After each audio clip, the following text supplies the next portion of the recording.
My name is Danielle, and I chose preschool education as my career profile. Why I picked this, you ask? Well, being a preschool teacher is something I kind of always wanted to do. But with a marriage and family studies degree, it doesn't really allow for early childhood education. So I thought I'd go out there and see what my options were. I actually found a friend of mine who has started her own in-home preschool. She's been doing it for about 6 years, and while on paper it says that she is a daycare provider, she actually has structured her daycare to be like a preschool. Their schedules, lessons, activities, crafts, learning assignments, everything just as if your child was at preschool. Even it's just not recognized by the state as a legitimate preschool. But to the friends she has and the students that go there, they wouldn't know any different. She has created an environment that gives the education but at an in-home feeling, and I just really liked that. So I thought I went and interviewed her and just kind of talked to her a little bit about what she does. And so that's what I'm going to share with you today about how to be an in-home preschool provider. One of the benefits of having your own preschool versus working for another school is that hours are flexible. She gets to create her own schedule. This year, for example, she chose to work 3 days out of the week, Monday through Wednesday, and only one class this year, and it's for 3 hours long each day. She's actually booked up till the school year of 2015-2016. That's how popular her school is. But because of this flexible schedule, it allows her to have time with her children and her family as well, which I think is a wonderful benefit. She also gets to decide what her student tuition costs. So she makes her own wages. Now, that may not be as much as some preschool teachers make, but for her, it's sufficient. Just for an example, she made, when she first started out, she was making about just over $19,000 a year. Now that she's been doing it for 6 years, she's been able to raise her prices a little bit. Her name's gotten out there. Like I said, she's pretty booked for the next couple years, and now she's making over $45,000 a year because she was able to decide how much she wanted to charge and make her own prices. One of the downsides that I will share that she shared with me was she has to talk to parents sometimes, and some of these parents happen to be her friends, about their children if there's an issue, something they may be struggling with in school, or even if she just can't have them in her class anymore because it's been nonstop disruptive behavior. So that can be a little uncomfortable at times, and she's worried about ruining friendships.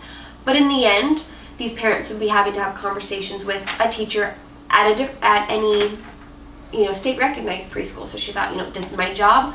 I'm telling them I'm their kid, I'm teaching their children, so I need to take that responsibility. But it can be hard sometimes. There's also no benefits because she is self-employed. So thankfully she has her husband, but as a private preschool teacher, you wouldn't have those benefits.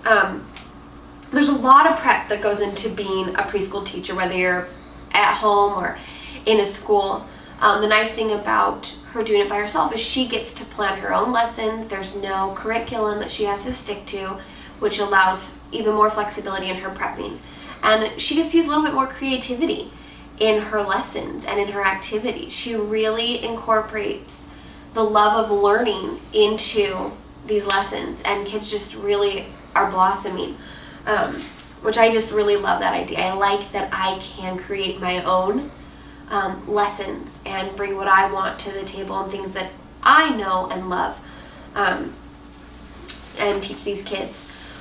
As far as, like I mentioned before, she's an art history major, so there's not a real educational requirement for this job.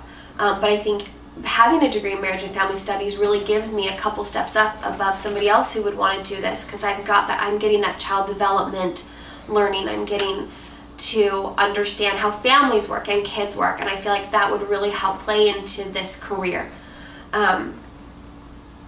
But what is required is each state has its own daycare requirements, and so you just need to make sure you meet your state's requirements and certify and register your home as a daycare home.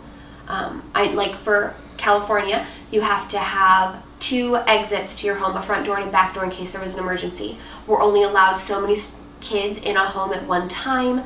Just certain things like that you just need to make sure that you are following those guidelines and that you are registered as a daycare home. Excuse me. The biggest thing I liked that she mentioned about this job is that it's not just about teaching a preschool curriculum. One of the things about being a preschool teacher, you have to remember how little these kids are. They're 3 to 4 years old, and they need a lot of energy, a lot of excitement, color, happy, a happy-go-lucky atmosphere. Just really, you've got to keep it going. You got to keep it moving to be a preschool teacher. And so, you need to have that love and joy that you want to share with them and to bring out into that learning. That's what's going to make it exciting for them. You can't just be like, okay, here's your preschool book. You can just say, okay, this is what we're doing, here's the story we're doing, here's the color, singing time, moving, you need to have it going. This is really important for kids of this age, to have that energy. So if that's not something that you feel like doing, you're like, I'm an energetic person, but I don't know if I could keep that going every day, then maybe preschool isn't for you. But for someone who just loves children and wants to teach them and wants to see their faces light up when they learn something new and make things exciting and just open their eyes to the world, I think this could be the career for you. So check it out, go online, learn all you can about being a preschool teacher. If you want to learn more about the gal who I interviewed, her name is Ashley DeWitt, and her blog is missashleyshouse.blogspot.com. So go take a look.